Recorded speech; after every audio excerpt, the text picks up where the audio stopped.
തുടങ്ങുന്നതിന് മുമ്പ് ഇപ്പോൾ ഈ സാഹിതിയുടെ ഏതെങ്കിലും ഒരു മീറ്റിങ്ങിന് MP വാസുദേവൻ നായർ വന്നിരുന്നെങ്കിൽ എന്ന് ആലോചിച്ചു. സത്യം. കാരണം ഞങ്ങളെ അദ്ദേഹം ക്ഷണിച്ചിട്ടുണ്ട്, എന്നെ ശ്രദ്ധിക്കുന്നു. തുഞ്ചൻ കലോത്സവം നടക്കുകയാണ്. 5-ാം തീയതി 11 മണിക്ക് ഞാൻ ശ്രദ്ധിക്കും അവിടെ വേദിയിൽ ഇതേ വിഷയം മലയാള ചലച്ചിത്ര ഗാനങ്ങൾ സിനിമാ കാലം എന്ന പേരിൽ ഒരു പരിപാടി അവതരിപ്പിക്കാൻ വേണ്ടി ക്ഷണിച്ചിരുന്നു. ഞാൻ പോകുന്നുണ്ട്. എൻ്റെ ഭാര്യയുടെ അമ്മ മരിച്ചുപോയ ദുഃഖമുണ്ടെങ്കിലും 5-ാം തീയതി അവിടെ പോയേ പറ്റൂ. കാരണം ഒരു കൊല്ലം മുമ്പ് മരിച്ചുപോയ ഒരു വലിയ മനുഷ്യൻ ഞങ്ങളെ ക്ഷണിച്ചിരിക്കുന്നു, വാസുവേട്ടൻ്റെ തുഞ്ചൻ പറമ്പിൽ ഞാൻ പോയിരിക്കാറുണ്ടെങ്കിലും അദ്ദേഹത്തിൻ്റെ ആ പവിത്രമായ സ്റ്റേജിൽ എനിക്ക് ഇരിക്കാൻ പറ്റിയത് മരണത്തിന് ശേഷമാണ്. ദുഃഖമായി ഏറ്റവും കൂടുതൽ എൻ്റെ കവിതയെ പ്രോത്സാഹിപ്പിച്ചത് വാസുവേട്ടനാണ്. ഞാൻ പറയാൻ വന്നത് വാസുവേട്ടനെ കുറിച്ചാണ്. പക്ഷേ വാസുവേട്ടന് പകരം വാസുവേട്ടൻ്റെ അസാന്നിധ്യത്തിൽ വീണ്ടും വാസുവേട്ടനെ എൻ്റെ തൊട്ട് മുമ്പിൽ വന്നു. ഈ മീറ്റിംഗ് തുടങ്ങി കഴിഞ്ഞു. ഉണ്ണികൃഷ്ണൻ്റെ പ്രസംഗം നടന്നുകൊണ്ടിരിക്കുമ്പോൾ സാക്ഷാൽ MT വാസുദേവൻ്റെ രൂപത്തിൽ നമ്മുടെ അബൂബക്കർ മാഷ് വന്നു. കോഴിക്കോടിൻ്റെ പ്രതിനിധി കൈയടിച്ച്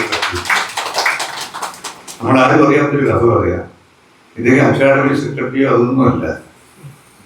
ഒരു നല്ല സാഹിത്യകാരൻ, ഒരു നല്ല സഹൃദയനാണ്. എൻ്റെ കവിതയെക്കുറിച്ച് വളരെ നിഷ്കൃഷ്ടമായ രീതിയിൽ വിമർശിച്ചിട്ടുള്ളതാണ്. ഈ സന്തോഷമുണ്ട്. കാരണം അദ്ദേഹം പറയുന്ന ഓരോ പോയിന്റും അത് ശരിയാണോ ഞാൻ പോലും ആലോചിക്കാത്ത ചെറിയ MP കൃഷ്ണമാരുടെ അദ്ദേഹത്തിനുണ്ട്. MP കൃഷ്ണമാരുടെ കമ്മ്യൂണിസ്റ്റായ ഇദ്ദേഹമായി നിങ്ങളെന്നെ കമ്മ്യൂണിസ്റ്റാക്കി എന്ന് പറഞ്ഞ പോലെ. അപ്പോൾ അങ്ങനെയുള്ള അദ്ദേഹത്തിൻ്റെ മുമ്പിൽ ഞാനിപ്പോൾ അദ്ദേഹത്തിനെ MT ആയിട്ടാണ് കാണുന്നത്. അദ്ദേഹത്തിൻ്റെ മുമ്പിൽ ഒരു വലിയ ഒരു കാര്യം അവതരിപ്പിക്കാൻ ഞാൻ ആഗ്രഹിക്കുന്നു. മലയാളത്തിലെ ഏറ്റവും നല്ല ഗാനരചയിതാവ് സച്ചിദാനന്ദനായി, നമ്മുടെ K. സച്ചിദാനന്ദൻ. ഇതാരും പറഞ്ഞിട്ടില്ല. ഒരുപാട് കാലം ഞാൻ ആലോചിച്ചു. അല്ലെങ്കിൽ നല്ലോണം ഞാനും കടമ്പനിട്ടയും സച്ചിദാനന്ദൻ മാഷും എല്ലാം കൂടി ചേർന്നിട്ട് തിയേറ്ററിൽ എഴുതിയൊരു ഫംഗ്ഷൻ ഉണ്ടായിരുന്നു. അന്ന് കടമ്പനിട്ട ഗംഭീരമായിട്ട് കവിത പാടുന്നു, ഇദ്ദേഹം കവിത പാടുന്നുണ്ട്. പക്ഷെ കടമ്പനിട്ടയ്ക്ക് ഒരു ലിറിക്കൽ ബ്യൂട്ടിയേക്കാൾ കൂടുതൽ പാട്ടിൻ്റെ ഒരു സ്വഭാവം. ഇദ്ദേഹം കവിത ചൊല്ലുകയാണ് സച്ചിദാനന്ദൻ. പക്ഷെ അദ്ദേഹത്തിൻ്റെ കവിതകൾ കൂടെ ഞാൻ പോയപ്പോൾ ഇത് എന്തുകൊണ്ട് പാട്ടാവുന്നില്ല എന്ന് ആലോചിച്ചു. മീറ്റിംഗ് കഴിഞ്ഞു, എല്ലാവരും പോയി. അതിനുശേഷം വർഷങ്ങൾക്ക് അദ്ദേഹം ഡൽഹിയിലും പോയി. ഡൽഹിയിൽ നിന്ന് അദ്ദേഹം കേരളത്തിൽ വന്നിട്ട് കുറച്ചു കാലം അക്കാഡമിയായിട്ട് ബന്ധമൊന്നും ഇല്ലാതിരിക്കുന്ന സമയത്ത് കൊടുങ്ങല്ലൊരു ഫംഗ്ഷൻ എന്നെ വിളിച്ചു. എൻ്റെ അധ്യക്ഷൻ സച്ചിദാനന്ദ മാഷാണ്, പിന്നെ ഞാനുമുണ്ട്. അപ്പം ഞാൻ ആലോചിച്ചു എൻ്റെ രഹസ്യം ഇവിടെ വെച്ച് പുറത്തു വിട്ടാലോ. അപ്പം അദ്ദേഹത്തിൻ്റെ കവിതാ സമാഹാരം എടുത്തിട്ട് കവിതകൾ ഇങ്ങനെ വായിക്കുകയാണ്. കവിത വായിക്കുന്നവരെ വായിക്കും. എൻ്റെ പ്രസംഗം വന്നപ്പോൾ ഞാൻ പറഞ്ഞു, ഞാനൊരു പുതിയ ഗാനരചയിതാവിൻ്റെ പാട്ട് അവതരിപ്പിക്കാം എന്ന് പറഞ്ഞിട്ട് എനിക്കൊരു ചെറിയ അസുഖമുണ്ട്. അത് വളരെ ഉള്ളതാണ്. ഈ ട്യൂൺ ഉണ്ടാകും. സംഗീതത്തിൽ അത്ര വലിയ വിൽപ്പത്തിയൊന്നും ഇല്ലെങ്കിലും ശരിക്കും ട്യൂൺ ഉണ്ടാക്കി പാടും. അതെങ്ങനെ കിട്ടിയെന്ന് പറഞ്ഞുകൂടാ. ദേവരാമാഷ് വരുന്നതാണ്. അപ്പം ഞാൻ അദ്ദേഹത്തിൻ്റെ ഒരു കവിത എടുത്തിട്ട് എൻ്റെ പ്രസംഗം വന്നപ്പോൾ പാടി. എനിക്ക് തോന്നുന്നത് സച്ചിദാനന്ദ മാഷിന്റെ ജീവിതത്തിൽ ഇങ്ങനെ ഒരു അത്ഭുതം അദ്ദേഹം കേട്ട് കാണില്ല. എന്നുവെച്ചാൽ പാട്ടാക്കാൻ പറ്റും.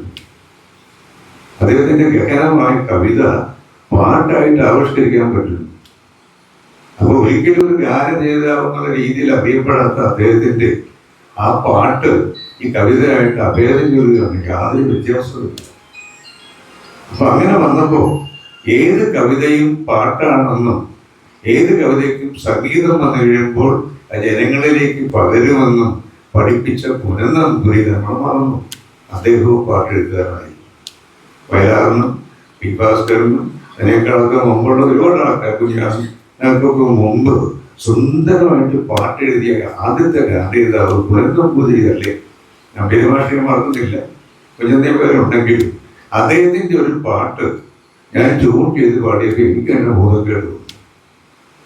കാരണം ലോകത്തിൽ ആർക്കൊന്നും പാട്ടുണ്ടാക്കാൻ പറ്റില്ല, പാടാനും പറ്റില്ല. പക്ഷെ ഞാൻ നോക്കുമ്പോൾ ഇത്രയും റിതമിക്കായിട്ട് ഒരു പാട്ട് നമ്മളൊക്കെ ലയിച്ചു ഗുരുനമ്പൂരിയുടെ പാട്ട്. ഒരുപക്ഷെ നിങ്ങൾക്ക് ഓർമ്മ കാണുന്ന പാട്ടെങ്കിൽ ഞാനത് കവിത മറക്കുക, ഞാനൊരു പാട്ടങ്ങ് പാടാൻ പോകുന്നു. ഹിമകരമഹസ പിണ്ഡം പോലെ കർപ്പൂരത്തിൻ കൂട്ടം പോലെ പുരഹര ശോഭ നിലയം പോലെ ഗംഗാസലിലം പൊങ്ങും പോലെ മുക്താഫലഗതി മിത്തും പോലെ കലശാംബുദിതം കഠിനത പോലെ അങ്ങനെ പോവാണത്. പെരിയ ഉദാസന ഭസ്മം പോലെ ഗംഗാസലിലം പൊങ്ങും പോലെ വിളുവിള വിലസിന ഗാന്ധി പരമ്പര കൊണ്ട് ജഗത്രിതയത്തെ വെളുപ്പിലൊളിപ്പിച്ചുന്നത തങ്ങിന ഉഗ്ര തലങ്ങളിലെന്നും ഇരുന്നുടൻ ഉഗ്ര തുരകാന്യഭൃതമടക്കി പെരിയ സമാധിയുറച്ച അക്കേവലമദ്വയമാനന്ദമയം ബ്രഹ്മസനാതനമാത്മനി മേമേലാം പേടിച്ച് സുഖിച്ച് വസിക്കും മുനിജനവിവഹം ഉഹജനഭാഗി. ഞാൻ പാടി ശരിയാവില്ല. ദാസേട്ടൻ പാടിക്കഴിഞ്ഞാൽ ശ്രാന്തമൗലത്തേക്കാൾ ഹിറ്റാവും ഈ പാട്ട്. ശബ്ദത്തിലല്ല, ഏത് രീതി വേണേ പാട്ടുണ്ടാകും. പവനന്റെ പേരിൽ അക്കാദമിയിൽ ഒരു ഓഡിറ്റോറിയം വേണം, ഒരു സമരത്തിലെ മുദ്രാവാക്യമാണ്. ചുണ്ടി വേണം, പവനന്റെ പേരിലാണ് വേണ്ടത്. ഇതാണ് സംഭവം. പവനന്റെ പേരിൽ ഒരു ഓഡിറ്റോറിയം വേണം വേണം എന്ന് മാധവിക്കുട്ടി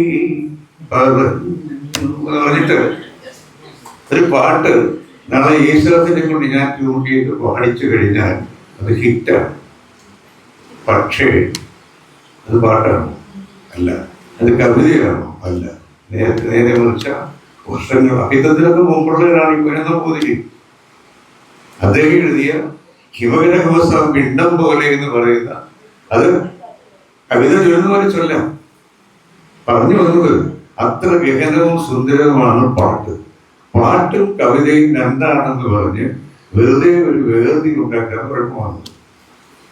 എൻ്റെ ഗുരുനാഥൻ ഞാൻ എന്നെ പഠിക്കുമ്പോൾ ഞാനും വിഷ്ണുനാഥൻ എന്നെ പഠിപ്പിച്ച അധ്യാപകനാണ്. വിഷ്ണുനാഥൻ നമ്പൂതിരി കുമാരപള്ളിയെ പഠിപ്പിക്കുകയാണ്, കുമാരയുള്ള സാർ. പക്ഷേ വിഷ്ണുനാഥൻ നമ്പൂതിരി കവിയായിട്ട് നിൽക്കുകയാണ്, ലെക്ചറായിട്ട് പഠിപ്പിക്കുന്നു. പക്ഷേ അദ്ദേഹത്തിന്റെ കവിതകളും ഗാനങ്ങളാണ്. വൃത്തനിബദ്ധമായ കവിത കൂടി പഠിപ്പിക്കുന്നെങ്കിൽ അത് ഗാനങ്ങളാണ്. കുമാരപിള്ള സാറ് എഴുതുന്ന മുഴുവൻ കവിതയാണോ പാട്ടാണോ ഗാനമാണോ എന്ന് അറിയാത്ത അദ്ദേഹത്തെ പോലെ പാട്ടെഴുതിയ ആള് ഒരാളുണ്ട്. എന്റെ മുമ്പിലിരിക്കുന്ന പ്രതിപുരുഷനല്ല, അദ്ദേഹത്തിന്റെ ഒറിജിനൽ. ഞങ്ങളൊക്കെ വെട്ടിക്കുന്ന പാട്ട് എഴുതി അദ്ദേഹം മരിച്ചുപോയി. അദ്ദേഹത്തിന്റെ രണ്ടാം ഊഴത്തിന് ഒരു സമ്മാനം കിട്ടിയപ്പോൾ കോവിൽ ഇറക്കിയിട്ടുണ്ടെന്ന്. കോവിൽ നന്ദി അദ്ദേഹത്തിന്റെ മോള് അശ്വതി വെച്ചു നോക്കിയ. അശ്വതിയുടെ ജനന സമയത്ത് ഒന്നും ഞാൻ പോയിട്ടേ ഇല്ല. എന്തോ ഒരു പ്രതിഷേധം ഞാൻ മാറിയിരിക്കുകയായിരുന്നു.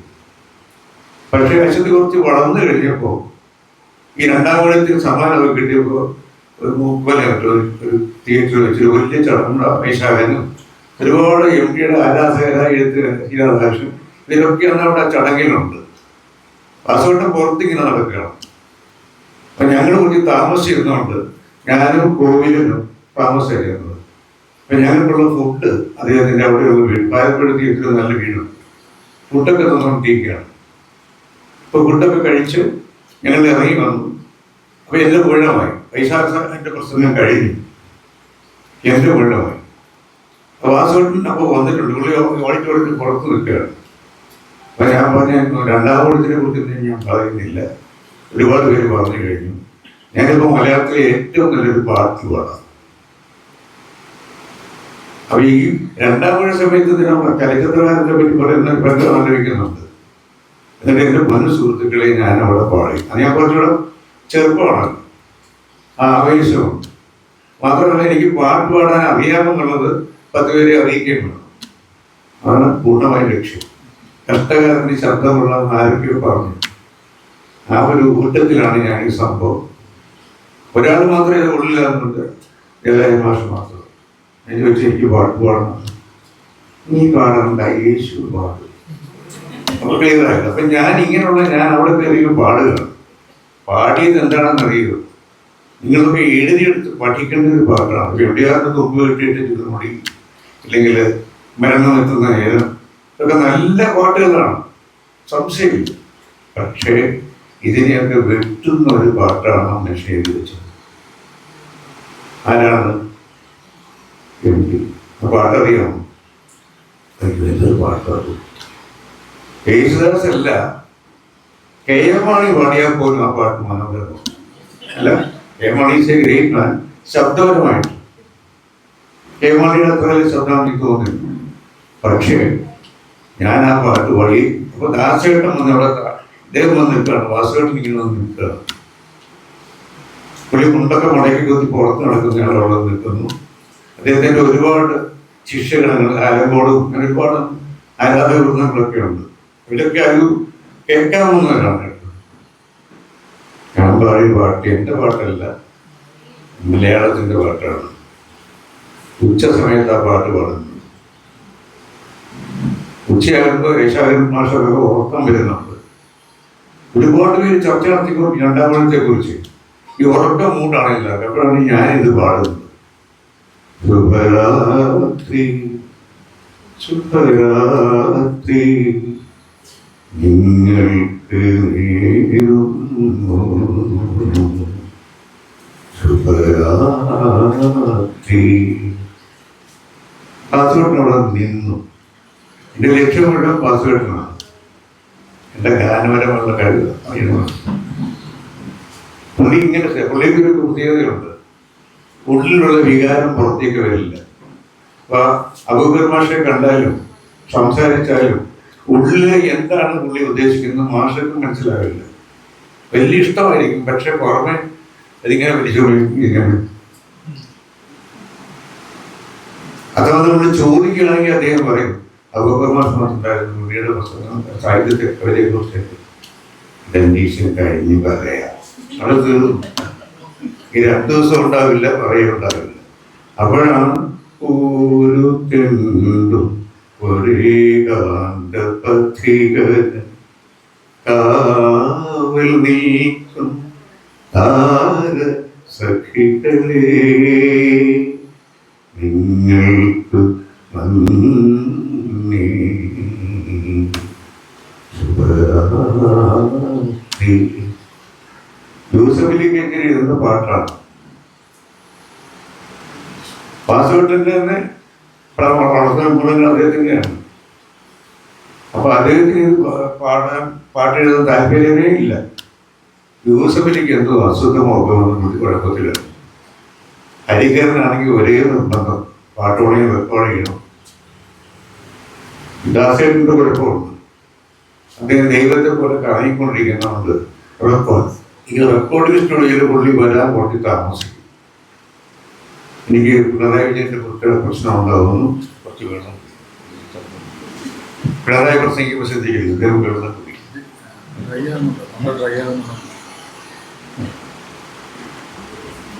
അപ്പൊ അതുകൊണ്ട് ഇപ്പൊ കുഴപ്പമില്ല.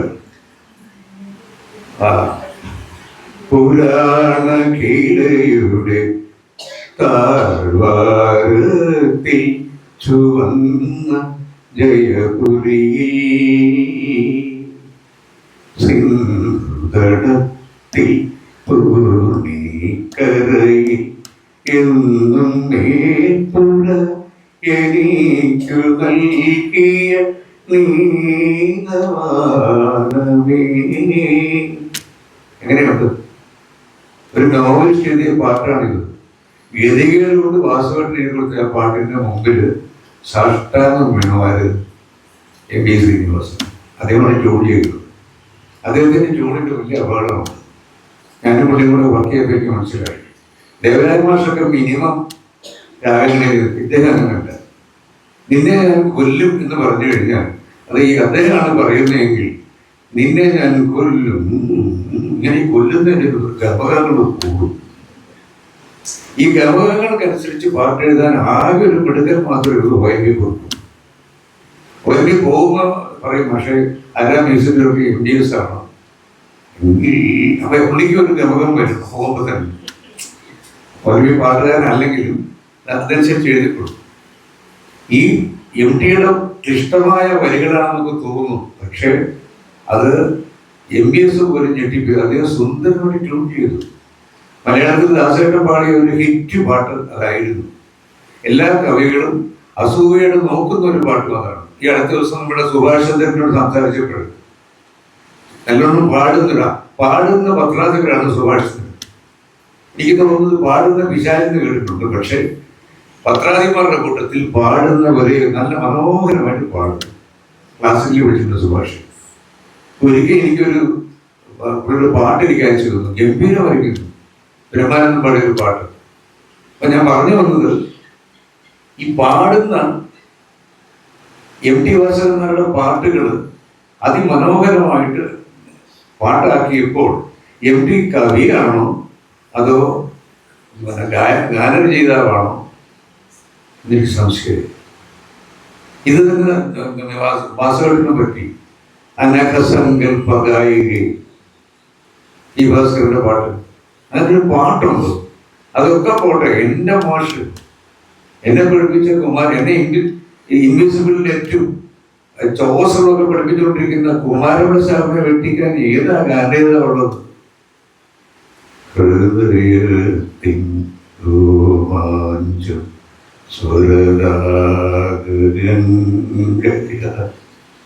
പകരുന്ന മണിവീണ മോദമായി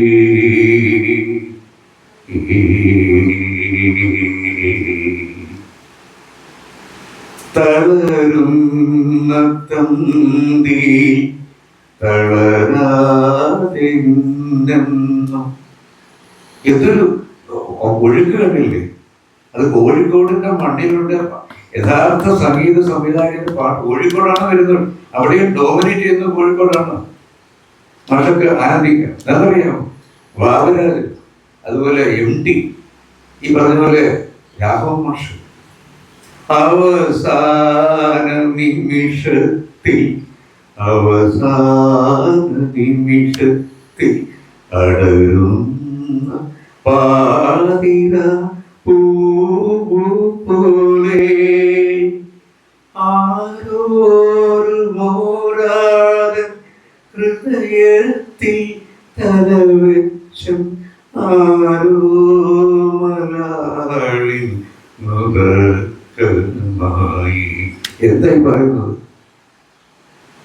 ജി കുമാരപിള്ള എന്ന് പറയുന്ന മനുഷ്യൻ എഴുതിയ കവിതയാണത്. ഇത് ട്യൂൺ ചെയ്ത് കെ രാഘവൻ യേശുദാസിന്റെ സ്വർഗീയ ശബ്ദത്തിലൂടെ കൊണ്ടുവന്നപ്പോ അത് സിനിമ പാട്ടായി. അപ്പോൾ സുഹൃത്തുക്കളെ, ഏതാണ് കവിത, ഏതാണ് പാട്ട്? എൻ്റെ റഫീഖിന്റെ ഒക്കെ പ്രശ്നം അതാണ്. ഇപ്പൊ റഫീഖിന്റെ പാട്ട് രഞ്ജിത്തിന്റെ പടത്തിൽ വരുമ്പോൾ രഞ്ജിത്തിനാണ് ഇത് കൂടുതൽ വെയിറ്റ് വരുന്നത്. റഫീഖിന്റെ പാട്ട് പാടി അഭിനയിക്കുന്നത് സംഗീതത്തിൽ എന്താണ് പറയാ അരച്ചു കളിക്ക് കുറിച്ച ഭരതന്റെ മകനാണ്. ഓരോ നിമിത്തങ്ങൾ ആലോചിച്ചു. പക്ഷേ എൻ്റെ അഭിപ്രായത്തിൽ ട്യൂണനുസരിച്ച് ഞങ്ങളൊക്കെ എഴുതേണ്ടി വരുന്നുണ്ട്. പക്ഷേ ഞങ്ങൾ ആത്മാർത്ഥമായിട്ട് എഴുതുന്ന സാധനങ്ങൾ വലിയ വലിയ നാഴികക്കല്ലായിട്ട് മാറുക. നമ്മുടെ കൊച്ചു പയ്യൻ വയലാറിന്റെ മകൻ ദേവരാജ മാഷൊക്കെ അവന് ഇഷ്ടമായിരുന്നു. പക്ഷെ വയലാറല്ലല്ലോ. പക്ഷേ ശരത്ചന്ദ്രനുണ്ടല്ലോ, എനിക്ക് സംശയം ഉണ്ടായിരുന്നു ഇവൻ വയലാറ് പോലെ വരുമോ. പക്ഷെ ഒരു പാട്ട് കേട്ടപ്പോൾ ഞാൻ അന്തം വിട്ടുപോയി. ഞാൻ തൃശ്ശൂരിൽ നിന്ന് വയലാറിന്റെ വീട്ടിലേക്ക് കൈ നീട്ടി അവനെ കെട്ടിപ്പിടിക്കാൻ. പക്ഷെ അവനെ വഴിയില്ല. ഏതോ സാഹിത്യ പുസ്തകം ഞാൻ കേട്ട് പോയിരിക്കുന്നു. അപ്പൊ ഇവിടെ നിന്ന് കൈ നീളാൻ പറ്റില്ല. എന്തിനായി ഈണം എന്നൊരു പാട്ടുണ്ട്. അപ്പൊ ഞാൻ അറിയണം, എടാ മോനെ നീ ഇത് എങ്ങനെ എഴുതി? കവിത എഴുതി കൊടുത്തോ അതോ ഇല്ല രവീന്ദ്രൻ ട്യൂണനുസരിച്ചാണ്? നല്ല പാട്ട്. അപ്പൊ നല്ല പാട്ട് എഴുതി ഈ പുതിയ തലമുറ കവിതയ്ക്കും കഥയ്ക്കും അഭേദം കൽപ്പിച്ച ഒരു സമൂഹത്തിൽ നിന്നിട്ട് ഞാനും പ്രതീക്കും ആത്മഹത്യക്ക് ശ്രമിച്ചുകൊണ്ടിരിക്കുകയാണ്. കാരണം പ്രതീക്കിന് നല്ല പാട്ട് എഴുതാൻ താല്പര്യമുണ്ട്. ഞാനൊക്കെ പാട്ട് എഴുതുമ്പോൾ കിട്ടുന്ന റെഗുലേഷന്റെ കുറച്ചുകൂടെ കൂടുതൽ കൊടുക്കുന്നുണ്ട്. ആര്? നിർമ്മാതാക്കൾ.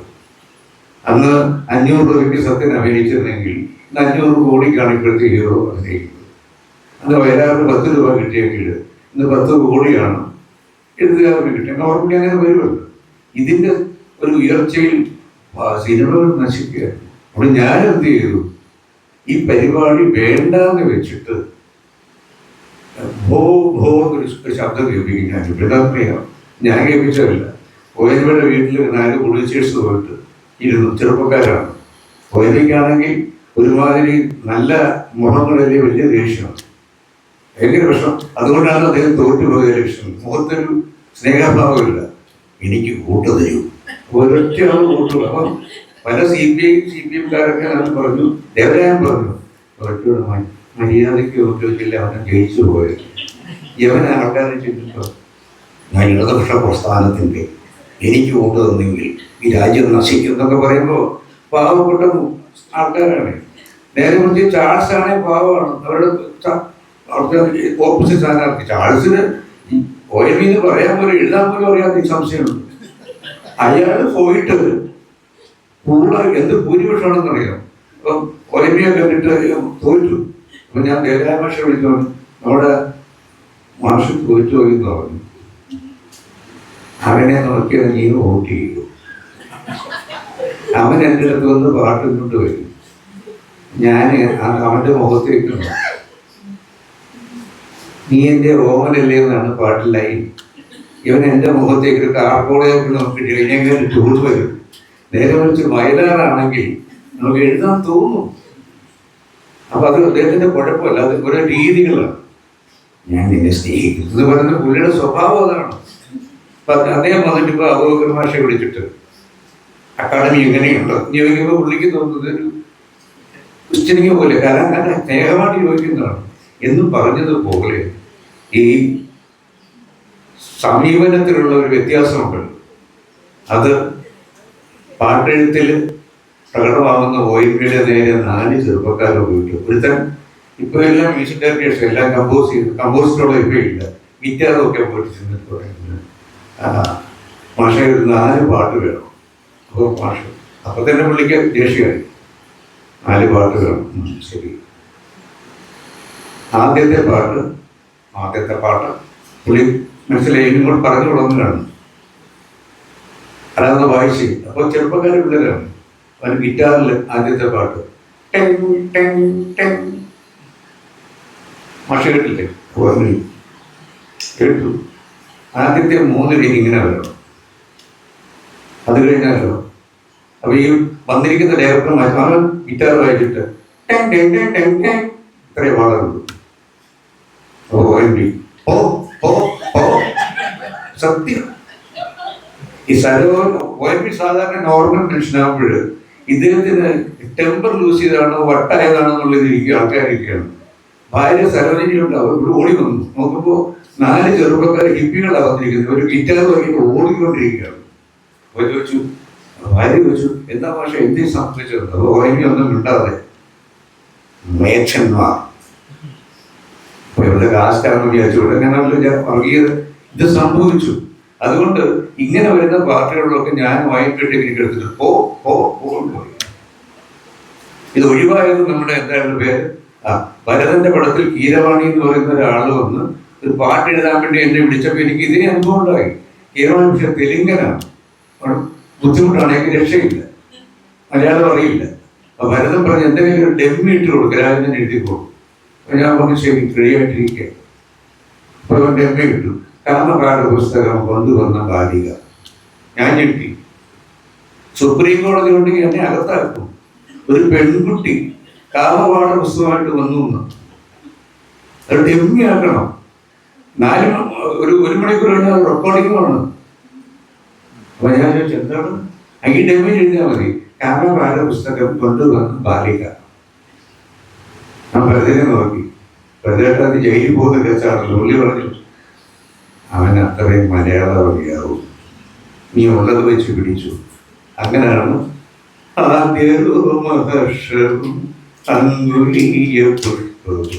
കാമപാഠ പുസ്തകം കൊണ്ടുവന്ന ബാലിക. ഈ പാട്ട് ഹിറ്റായിട്ട് ആൾക്കാരെന്നെ ഇങ്ങനെ അനുമോദിക്കാൻ വരുമ്പോ എന്റെ തോന്നൽ എന്താണെന്നറിയാമോ? ഏത് കോടതിയിൽ നിന്ന് ഏത് ജഡ്ജിയാണ് അറിയിച്ചിരിക്കുന്നത്. കാര്യം എന്റെ മനസ്സിൽ കാമപാഠം, ഞാൻ തമാശ പറഞ്ഞതല്ല, ഇത്രയും യാതന ഞങ്ങൾ അനുഭവിച്ചുകൊണ്ടിരിക്കുകയാണ്. അപ്പൊ എന്നേക്കാൾ കൂടുതൽ അനുഭവിക്കുന്നത് റഫീഖാണ്. അപ്പൊ റഫീഖിന് ഇപ്പോ ഒരു പാട്ട് വന്നു. അപ്പോ ആദിവാസി പാട്ട് വേണം എന്ന് പറയും. വേറെ കുഴപ്പമുണ്ട്, ഞാൻ സംസാരിച്ചാലുണ്ടല്ലോ ഇതിങ്ങനെ നീണ്ടുപോകും. സത്യം, മുല്ലപ്പെരിയാർ അയച്ചുവിടുന്ന പോലെയാണ്. റഫീഖിനാണെങ്കിൽ അത്യാവശ്യമായിട്ട് ഈ വീട്ടിൽ കൊണ്ടാകുന്നതാണ്.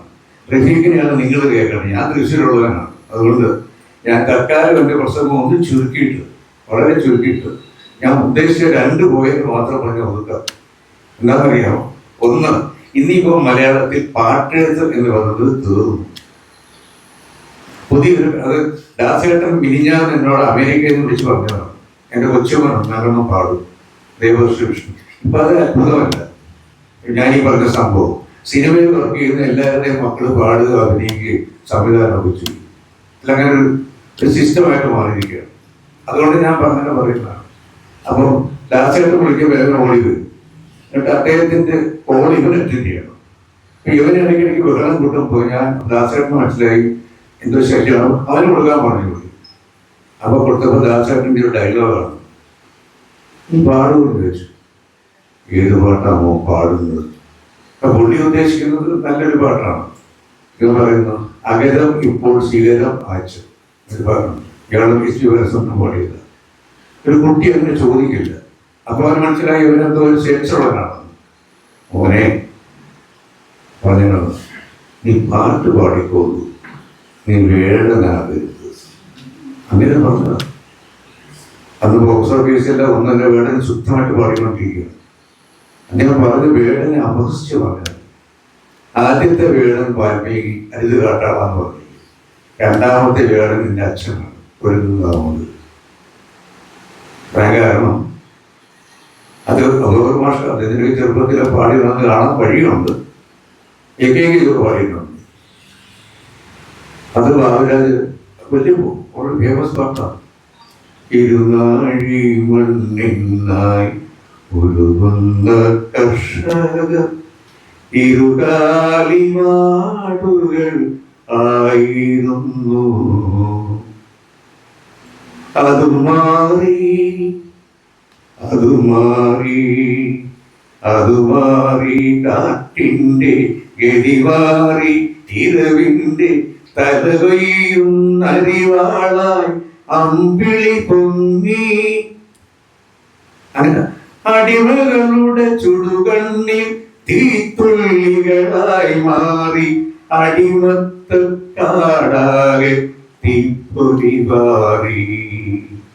അങ്ങനെ പോവുകയാണ് പാട്ട്. ആ പാട്ട് അച്ഛൻ്റെ തലമുറ അങ്ങനെ അടിച്ചു മുന്നേറി എല്ലാത്തിനും പിടിച്ച് ജയിലിലും വിട്ടു. എല്ലാം പട്ടിണിയായി. ഒരു വൃത്തിയിലെ ഘട്ടം പറഞ്ഞപ്പോൾ ആ ഘട്ടം കഴിഞ്ഞു. പിന്നെ വരുന്നവനാണ് അച്ഛൻ്റെ പിൻഗാമിയായിട്ട്. അന്ന് 48 സമയത്ത് തേങ്ങാട് വേദനക്കൊക്കെ അച്ഛനൊക്കെ വലിയൊരു കാഴ്ച വസ്തുവായിരുന്നു. കാശില്ലെങ്കിലും വളരെ ആരാധകരുണ്ടായിരുന്നു. പിന്നെ വന്ന ആളായിരുന്നു അച്ഛൻ്റെ അത്രയും എന്താ പറയുക, കാവ്യാത്മക തോന്നില്ലെങ്കിലും നെഞ്ചത്തേക്ക് ചാട്ടിൽ ഊർന്നവരെ അവൻ പാടിക്കഴിഞ്ഞു. ആരാണ്? അച്ഛൻ കഴിഞ്ഞ അടുത്ത സ്റ്റേജ് അതാണ്. അച്ഛൻ്റെ കൂടെ വേറെ ആളുണ്ട്, ഞാൻ മനഃപൂർവ്വം പറയുന്നതാണ്. കുഴിവെട്ടി മൂടുക വേദനകൾ കുതികളുടെ ശക്തിയിലേക്ക് നമ്മൾ അധികാരം കൊയ്യണം ആദ്യം നാം, അതിനു മേലാകട്ടെ പൊന്നായും കടശീൽ. ഇവരുടെ തലമുറ കഴിഞ്ഞിട്ട് പിന്നെ വന്ന വിപ്ലവം ഒരുത്തനേ ഉള്ളൂ. ആരാണ്? ചന്തപ്പോറാണ്. അതാണ് കുഴപ്പം. നിങ്ങൾ ഓർക്കുക നിങ്ങളെങ്ങനെ നിങ്ങളായെന്ന് പിന്നെ കടമഴിട്ട തുരങ്കമായിരുന്നു. കടമഴിട്ട് എങ്ങനെ പ്രവഹിക്കും? കേരളം മുഴുവൻ കടമഴിട്ട്. അത് കഴിഞ്ഞപ്പോൾ അവസാനത്തെ വിപ്ലവകാരി അത് കടലിലൂടെ ഞാനാണ് പെറ്റത് എന്ന് പറഞ്ഞപ്പോ തീവ്രതാരം നടക്കാൻ പഠിച്ചുകൊണ്ടിരിക്കുകയാണ്. നമ്മുടെ എൻ്റെ സുഹൃത്താണ് തീവ്രതാരുടെ പാട്ടൊക്കെ പുതുവലിച്ചാലും വലിയ താല്പര്യമായിരിക്കും. പ്രധാന അടക്കം ഈ പാട്ട് പാടുകയാണ്. ഞാൻ ചോദിച്ചു പാട്ടത് ഈ ഒരു കടലിലാണ് പെറ്റത്. സത്യമല്ലേ? അവൻ റിയലിസ്റ്റിക്കായ ആ അവസാനത്തെ ഒരുങ്ങുന്നവനായിട്ട് മാറിയത്. ഇവന് വേറൊരു കുഴപ്പം പറ്റി, രൂപത്തിലൊക്കെ വ്യത്യാസം. അപ്പൊ പാട്ടിന്റെ ഏറ്റവും അവസാനത്തെ നിലയായിട്ട് അത് നിൽക്കുമ്പോൾ ഞങ്ങൾ എന്ത് ചെയ്യണം? ഞാനും പ്രതിക്ക് എന്ത് ചെയ്യണം? ഞങ്ങൾ പ്രോബ്ലം പ്രതിക്ക് എന്ത് തീരുമാനിച്ചു? ഞങ്ങൾ പിന്നെ മനസ്സിലാക്കി പറയാണ്, ഒരു കാര്യം ചെയ്യുക, എനിക്ക് എംഡിആറിനേക്കാൾ കുറച്ച് സൗന്ദര്യമുണ്ട്, ചെറുപ്പമുണ്ട്. എംഡിആർ ആണെ നോവൽ എഴുതി, ഞാൻ നോവൽ എഴുതും. എംഡിആർ പാട്ട് എഴുതും, ട്യൂൺ ചെയ്യും, പാടും. എനിക്ക് അത്രയും പോരാ. പക്ഷെ എനിക്ക് വേറൊരു സാധനം കഴിയുന്നുണ്ട്. എന്തുകൊണ്ടത് ആയിക്കൂടാ? എന്തിന്റെ സുഹൃത്തുക്കളെ ഞെട്ടിപ്പോകും. പുള്ളി അഭിനയിക്കാൻ പോകുന്ന സിനിമയിൽ ഞാൻ ഔട്ടായി. ഒറ്റ അല്ല, എനിക്ക് നിഷേധിക്കട്ടെ. കാരണം ഞാൻ ഞെട്ടി. നമ്മുടെ ഇത് പോരുത്. കാരണം റഫീഖിന്റെ പ്രശ്നം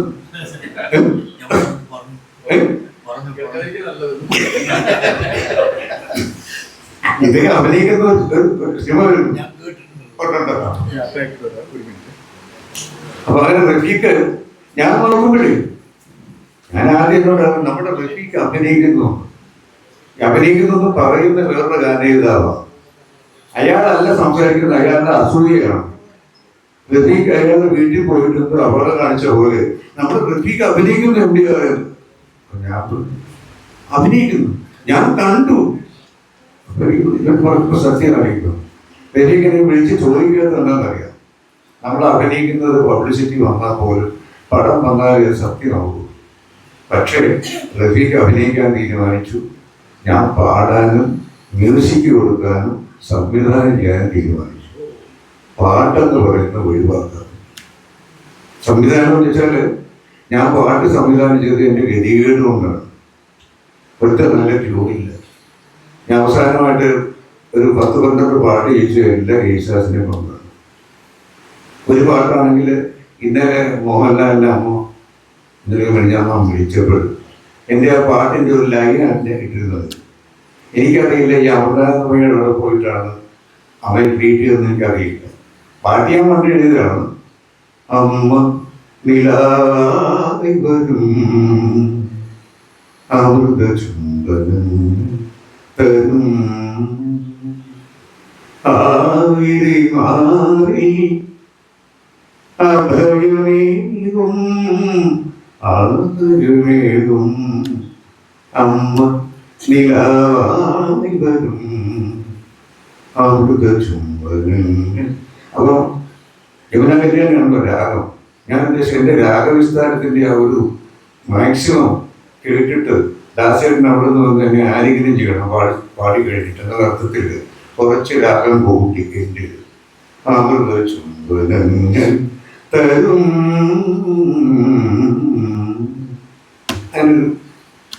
ദാസേട്ടൻ അവിടെ നിന്ന് പറഞ്ഞു, പ്രിയപ്പെട്ട മ്യൂസിക് ഡയറക്ടറെ അവസാനത്തെ ആ സാധനം ഞാനും ഒഴിവാക്കുകയാണ്. ഈ നമ്മളെ 2 പേര് ആൾക്കാരായിരിക്കും.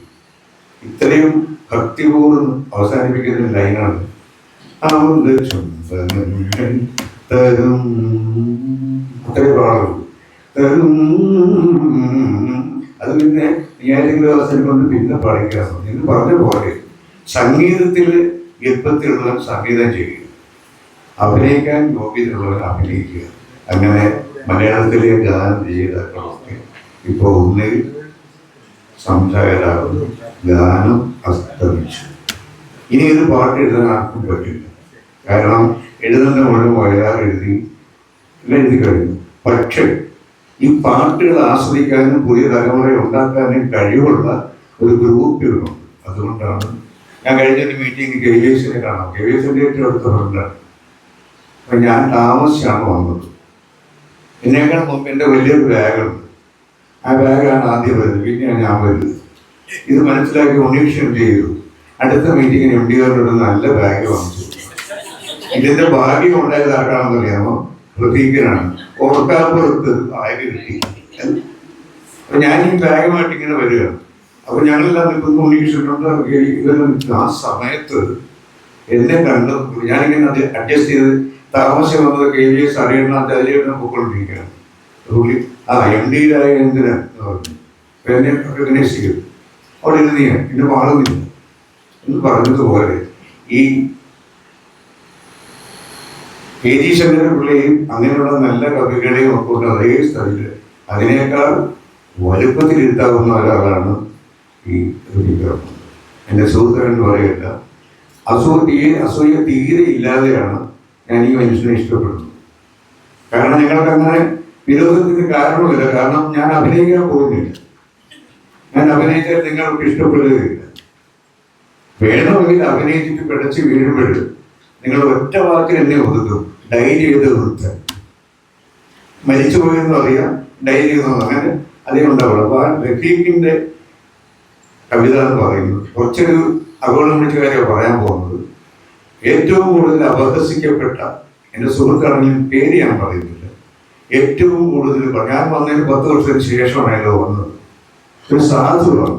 പക്ഷെ അയാൾ ചെയ്തു വെച്ച ദ്രോഹം എന്ന് പറഞ്ഞാൽ മലയാള സിനിമയിലെ ഒരു ഘട്ടം മുഴുവൻ അയാൾ കീഴടക്കിയിട്ട് എൻ്റെ ഒരു പ്രിയപ്പെട്ട സുഹൃത്ത്, അയാളുടെ സുഹൃത്ത് മലയാളം ഏത് പാട്ടും ഗംഭീരമാക്കാവുന്ന ജോൺസൺ പോലെ കൂടി അങ്ങനെ ഒരുപാട് ഹിറ്റ് ഗാനങ്ങളൊന്നും ഉണ്ടാവുകയാണ്. ഇയാളുടെ പാട്ടൊക്കെയാണ് കവിതയിൽ ഒന്നുമില്ല. പക്ഷെ ഇതിങ്ങനെ കൂടി വന്നപ്പോൾ ഈ റഫീഖിന്റെ പാട്ടും ആ തലമുറയിൽ വന്ന പാട്ടൊക്കെ പിന്നോക്കം പോവുകയാണ്. മാത്രമല്ല ഇവരെ എല്ലാവരും ആരാധിക്കുകയാണ്. ക്ലിന്റൺ വരെ ഇയാളെ വിളിക്കുകയാണ്. ട്രംപ് അത് ഈ വന്നവനെ അവിടുന്ന് ഫോൺ ചെയ്യുകയാണ്. കാരണം അവിടെ പോലും ഒരു വർഷം 40-400 പാട്ട് എഴുതുന്നൊരു ഗാനരചയിതാവ് കേരളത്തിലുണ്ട്. ഒറ്റ പാട്ട് കൂടില്ല. എന്നിട്ട് ഒരിക്കൽ ഓർമ്മ എന്നോട് പറഞ്ഞു, കാര്യം അങ്ങനെ പറയാത്തതാണ് രാജേന്ദ്രൻ മിമ്മയാക്കി പറഞ്ഞാൽ ഇതിന്റെ അർത്ഥം കാണാം. ഞാൻ എൻ്റെ പാട്ടിൽ വിളിക്കുകയാണ്. ചോദിച്ചപ്പോൾ ഈ പക്ഷിയുടെ പാട്ടാണ്. ഞാൻ ഒരുപാട് ആലോചിച്ചു. എനിക്ക് ഇതിന്റെ അർത്ഥം മനസ്സിലാവുന്നില്ല. മേച്ചൻ അതിന്റെ അങ്ങനെയുള്ള ആൾക്കാരെ, പുതിയ ആൾക്കാരെ പ്രോത്സാഹിപ്പിച്ചതിന്റെ പേരിൽ പാവപ്പെട്ട റഫീഖും പാവപ്പെട്ട വേറെ പയ്യനുണ്ട്, മിടുക്കനാണ് ഹരിനാരായണൻ, ഇവരെയൊക്കെ പിൻപറ്റിയിട്ട് ഈ അക്ഷരശൂന്യർ വന്നിട്ട് ഇങ്ങനെ എത്തുകയാണ്. ആ സമയത്താണ് ഉണ്ണികൃഷ്ണന്റെ ബോധോദയം ഉണ്ടായിട്ട് റഫീഖിനെ ആദരിക്കാൻ വിളിക്കുന്നത്. ഞാനൊക്കെ എന്താ ഇത് വിട്ട കേസാണ്. ഞാനിപ്പോൾ മ്യൂസിയത്തിലാണ്. അപ്പം അതുകൊണ്ട് പാട്ടെഴുത്തിനെ കുറിച്ചുള്ള പുതിയ തലമുറയ്ക്ക് ഒരു പുതിയ അറിവുണ്ടാവണമെങ്കിൽ വേടനെ കണ്ടുപിടിക്കുക. വേടന്റെ പാട്ടുകൾ, ഞാൻ ഇത് പറയല്ല, വേടന്റെ പാട്ടുകൾ ഏറ്റവും നല്ല പോയിട്രി ഉണ്ടായിരുന്നു. അത് ശരിക്കും അനലൈസ് ചെയ്താൽ അത് നല്ലൊരു ട്രെൻഡിലേക്ക് വരും. ഇത്തരം പാട്ടുകൾ പണ്ടും ഉണ്ടായിരുന്നു. പക്ഷെ ഇത്രയും മനോഹരമായി എഡിറ്റ് ചെയ്യാൻ കുറച്ചൊരു ബുദ്ധിമുട്ടുള്ളത് അദ്ദേഹത്തിൻ്റെ ഈ പറഞ്ഞ പ്രാവീണ്യമില്ലാത്തതുകൊണ്ട്. കടലുമയാണല്ലോ പെറ്റതെന്നൊരു പാട്ട് എന്ത് ഗംഭീരമായ പാട്ടാണെന്നറിയും. പക്ഷെ പ്രധാനമന്ത്രി കറക്റ്റാണ്. അപ്പൊ അങ്ങനെ അയാളെ പോലുള്ള ആൾക്കാരെ നല്ല ട്രെൻഡിലേക്ക് വരുത്താനും പാട്ടിൻ്റെ പുതിയ ഭാഗം വരുത്താനും അഭിനയിക്കാൻ തുനിഞ്ഞിറങ്ങിയ പല ഗാനേതാക്കളും അത് ഉപേക്ഷിച്ചിട്ട് വീണ്ടും തൂലികയെടുക്കുക. തൂലികയിടാൻ ബാഗുണ്ട്, ഉണ്ണി കൊടുത്തിട്ടുണ്ട്. ബാക്കിയുള്ള പാട്ടൊക്കെ റെഡിയെടുക്കണം. ഞാൻ വേണമെങ്കിൽ ട്യൂൺ ചെയ്യും അല്ലേ. പക്ഷെ ട്യൂൺ ചെയ്യാൻ വയ്യ. കാരണം വേറെ അപകടം. ഒരാൾ എൻ്റെ അടുത്ത് വന്ന് പറഞ്ഞു, സാർ ട്യൂൺ ചെയ്തോളൂ, സാറിനെ റേപ്പ് ചെയ്യാൻ പറ്റുമോ? ഞാൻ നിന്റെ പൊന്നുവന് അതൊക്കെ പറ. ഇവരുദ്ദേശിക്കുന്നത് ONVയുടെ മകളടക്കം ഇപ്പൊ റേപ്പ് ചെയ്തു. ഞാൻ എന്തായി പറയുന്നു? ONVയുടെ കൊച്ചുമോള് എറണാകുളത്ത് റേപ്പ് ചെയ്തു. ഞാൻ എന്താ ചോദിച്ചു? റാപ്പ് എന്നുള്ള സാധനം ഗാനമാണ്, അതാണ് പ്രശ്നം. അപ്പൊ റാപ്പ് ഉണ്ടാക്കാൻ പറ്റും. ഞാൻ പറഞ്ഞു, പൊന്നുമണി റാപ്പ് ഉണ്ടാക്കാനൊരു പ്രയാസമില്ല. എൻ്റെ അടുത്തേക്ക് വന്ന ഒരാള് ഒരു പാട്ട് എഴുതാൻ എന്നോട് പറഞ്ഞു. അപ്പോൾ ഇയാൾക്ക് ഒരു ട്യൂൺ ഇഷ്ടപ്പെടുന്നില്ല. സങ്കടമായി. ഞാനിങ്ങനെ നോക്കി എൻ്റെ എഡ്യൂക്കേഷൻ അന്വേഷിച്ചു. SSLC 3 എഴുതിയെന്നാണ് അറിഞ്ഞത്. ഞാൻ പറഞ്ഞു, ഒരു കാര്യം ചെയ്യാം, പ്രേമഗാനമല്ലേ അത്. ഞാനൊരു ട്യൂൺ പറയാൻ പറ്റുമോ നമുക്ക്? ലളിതമായ വരികളിലാണ്. നീ വരുമോ എന്നരികിൽ കുളിര ലയമായി മധുവായി മകനേ മകനേ മകനേ നിങ്ങൾ പാടിക്കൊണ്ടിരിക്കുകയാണ്. ഒരു കൊച്ചുകുട്ടി കൊണ്ടുവരുന്ന അവിടെ മൂന്നാമത്തെ മകനെ വരുമ്പോ ആ കുട്ടി പറയാണ് ജയ ജയ ജയ ജയ ഹേ. കുട്ടിക്ക് മനസ്സിലായി അതാണ് റാപ്പ്. ഇതൊന്നും ടെസ്റ്റ് ചെയ്ത റാപ്പാക്കാം. ഇപ്പൊ ഉണ്ണികൃഷ്ണനെ കുറിച്ച് ഞാൻ റാപ്പ് പറഞ്ഞൊക്കെ മനോഹരമാകും. ഉണ്ണികൃഷ്ണന്റെ പുസ്തകത്തിന്റെ ഒരു പെയ്ത്ത് എന്നുള്ളത് ഏറ്റവും നല്ല നോവലാണ്. പെയ്ത്ത് എന്നുള്ളത് അത് റാപ്പാക്കാൻ പറ്റും. പെയ്ത്ത് പെയ്ത്ത് പെയ്ത്ത് പെയ്ത്ത് പെയ്ത്ത് പെയ്ത്ത് പെയ്ത്ത് പെയ്ത്ത് പെയ്ത്ത് ഉണ്ണി ഉണ്ണി ഒരു 15 പേര് ഉണ്ണി. അപ്പൊ ഓർമ്മയുടെ കൊച്ചു മാത്രമാണ് ഉണ്ണി ഉണ്ണി. ഓഡിയൻസിലുള്ള പാർട്ടീസ് ഒക്കെ ഉണ്ട്. സത്യം വൈറസ്ക്കെ മാനവീയ രീതിയിലൊക്കെ അവര് CPM കോൺഗ്രസ് പ്രവർത്തകരൊക്കെ അകത്തിരിക്കുകയാണ്. ഈ ആരാധകർ കൊണ്ടിട്ട് മാനവീയത്തിൽ ഇവരൊക്കെ പെയ്ത്ത് കൊടുക്കുകയാണ്. പിന്നെ ഒരു സ്റ്റെപ്പ് വെച്ച് സ്റ്റേജിലോട്ട് കയറുകയാണ്. അതാണ് ഈ റാപ്പ്.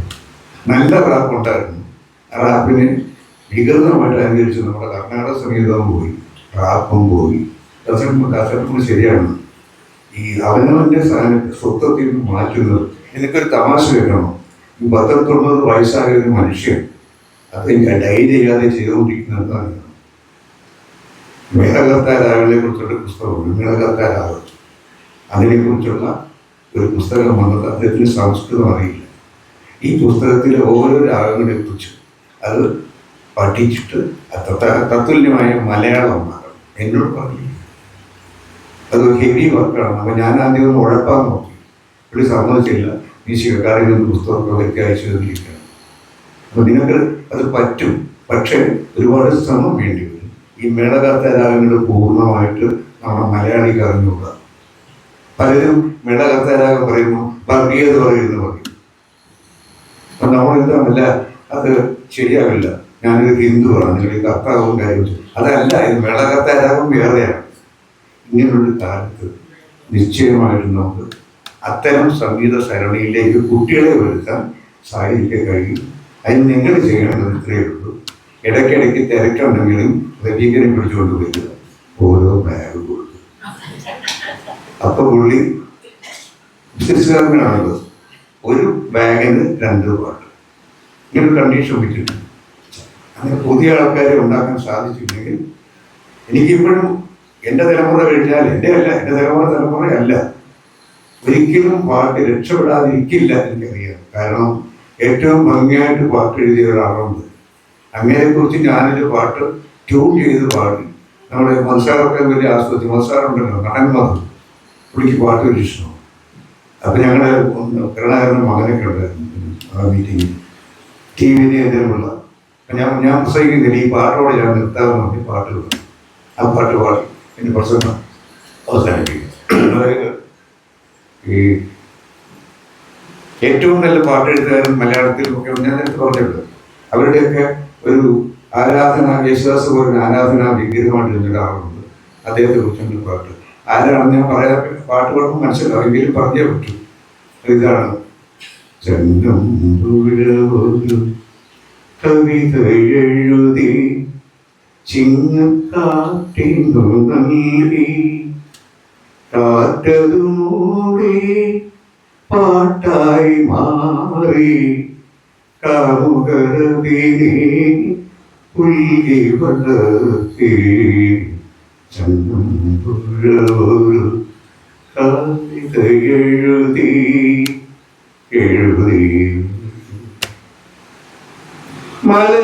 മലരണിക്കാടുകൾ തിങ്ങി വിങ്ങി മരതക കാന്തി മുങ്ങി മുങ്ങി മലയാള മനസ്സുകൾ ആകാശ പല്ലവി മഞ്ജീര സിഞ്ചിതമാക്കി മഞ്ജീര സിഞ്ചിതമാക്കി. ഇതാണ് കവിത, ഇതാണ് പാട്ട്. ഇതില് ചങ്കുഴ മാത്രമേ ഉള്ളൂ. അതാണ് നമുക്കൊരു മാതൃകാ പുരുഷനായിട്ട് വെക്കാവുന്ന ചങ്ങമ്പുഴ വെച്ചുകൊണ്ട് റഫീഖിന്റെ നല്ല നല്ല പാട്ടുകൾ എൻ്റെ മനസ്സിലുണ്ട്. പാടാത്തതെന്നാണെന്നറിയാം. പണ്ട് യവോരിനെ കുറിച്ച് പറഞ്ഞാണ്, യവനെ ഇരുത്തിക്കൊണ്ട് ഇത് പാടിക്കഴിഞ്ഞാൽ യവന്റെ തല വലുതാകും. എന്നോട് കൊണ്ട് പറഞ്ഞതാണ് എന്ന് പറഞ്ഞതുപോലെ ഞാൻ ഇരുത്തിയിട്ട് ഇദ്ദേഹത്തിന്റെ മനോഹരമായ ഗാനങ്ങൾ പറഞ്ഞ് തുടങ്ങിയാണ്. വ്യക്തിക്ക് ഗമയാണ്, ഉയർന്ന പീക്കുകളില്ലാത്ത ഒരു തമിഴ്. അതുകൊണ്ട് എനിക്ക് വളരെ ഇഷ്ടമുള്ള ഒരു, ഞങ്ങൾ അകലെ ഇരുന്നാണ് ഞങ്ങൾ ഇഷ്ടപ്പെട്ടിരുന്നത്. കഷ്ടകാലത്തിന് ഭാഗ്യത്തിന് ഒരു സുഹൃത്ത് വന്നു, അദ്ദേഹത്തിൻ്റെ വീട്ടിൽ ചെന്നു. അവിടെ ചെന്നപ്പോൾ എനിക്ക് മനസ്സിലായി ഇയാൾ പാട്ട് എന്നതിൻ്റെ രഹസ്യം എന്താണെന്ന് എനിക്ക് മനസ്സിലായി. നിങ്ങളിത് ആരോട് പറയരുത്. കാരണം ഒരു മനുഷ്യന്റെ ജീവിതത്തിലെ ഏറ്റവും വലിയ ഭാഗ്യമാണ് ഒരു ഭാര്യ. ശക്തിയായ നല്ലൊരു ഭാര്യ. കൈയടിക്കാത്തവരുണ്ട്, മറ്റു അസൂയായ പ്രതീകിന്റെ സൽഗുണ സമ്പന്നയായ ഒരു ഭാര്യ. എനിക്ക് ചായകൊണ്ടല്ല, ഒരു ഭാര്യയുണ്ട്.